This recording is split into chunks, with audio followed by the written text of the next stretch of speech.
what's wrong and why you never said you felt that way. And guess you're trying to stay strong and fake a smile until I look away. But I've known you too long, it hurts to watch your blue eyes fade to gray. Ay, alam mo na, Bench, ano muna, VIC kanyang pangalan, Vic. Victor. Vic. Vic, napakakulay ng iyong pinanggalingan na talarangan sapagkat pagsisimula mo, bakit mga kaibigan ko na nakasama mo pala sa pagsisimula mo bilang aktor. Pwede bang kwento mo ng bahagi ako paano ka nagsimula sa entablado at pelikula? Yes.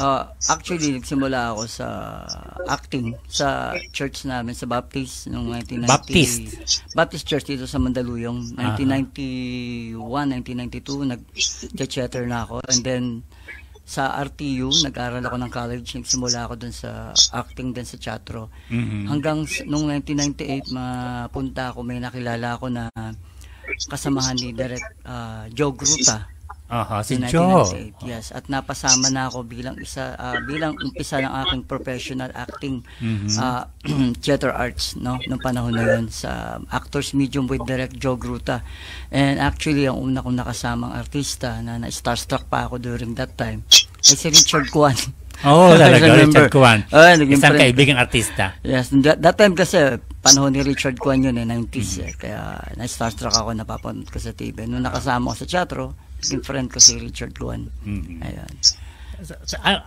Kasi ang aking alaala kay Joe Gruta, panahon pa ng Bagong Marcialo, 1970, sa tanghalang Raha Sulaiman ng Philippine Educational Theater Association na itinayo ni Cecil Guidote Alvarez at katulong sila Doroy Valencia at iba pa ng mga personahe.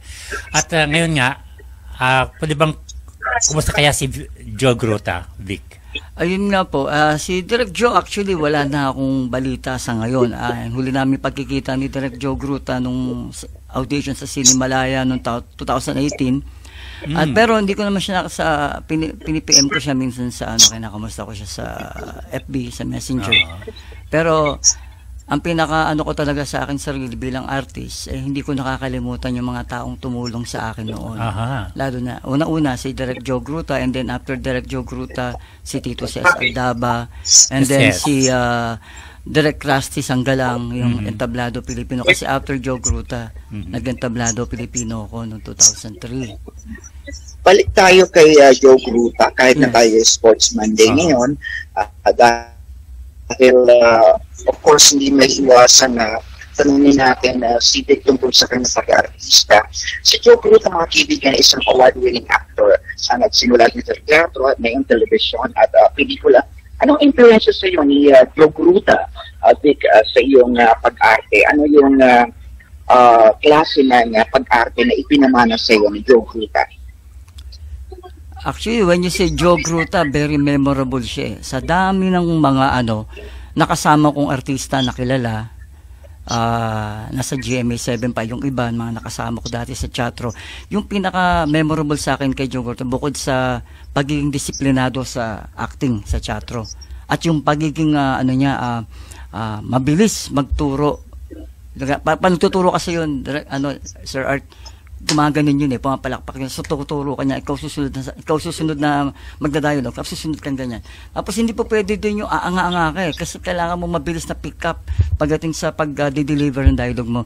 Saka natutunan ko sa kanya talaga yung dedication and focus sa ginagawa sa pag-acting kay Direk. Sa tagal kong nakasama siya, sa tagal kong palagi siyang kasama, bukod sa naging kaibigan ko siya, nakasama ko siya, then nakapunta pa nga sa bahay namin yun, si Direk Joe.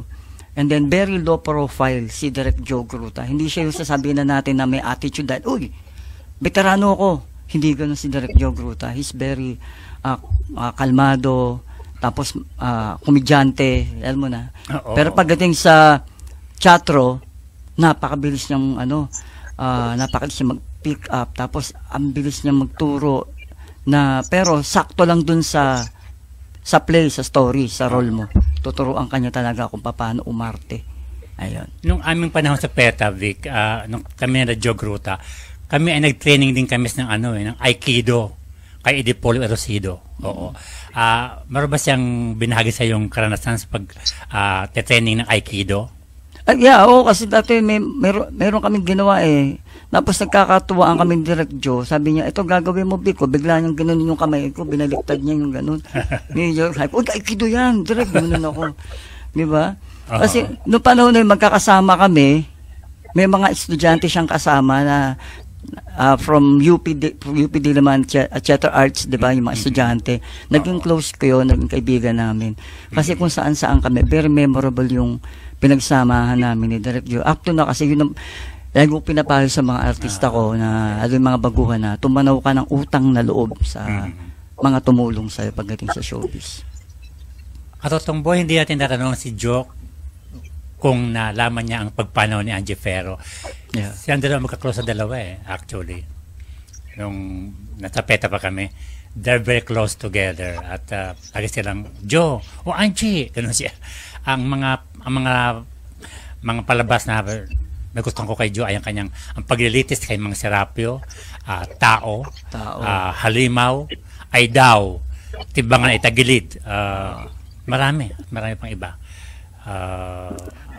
Si Joe ay isang magaling na aktor, hindi lamang sa tanghalan kundi magaling sa pelikula at telebisyon, diba? Yeah, yung Tao, very yan. Lagi niyang piniplay namin yung Tao. Oo, talaga. Yeah, Tommy Abel pa nga yung bida doon eh. Sa Tao. Isang banyagang akda na sinalin sa Tagalog ng PETA, ang Tao. Actually, unang play ko sa kanya noong 98 yung Malayo pa ang Umaga. Si Richard Juan ng bida. Talaga? Oo. Isang World War II stage play. Kanta yan eh. Nga Malayo pa ang Umaga. Bawal, baka mahal tayo. Malayo pa ang Umaga. Yes, ang ganda nun.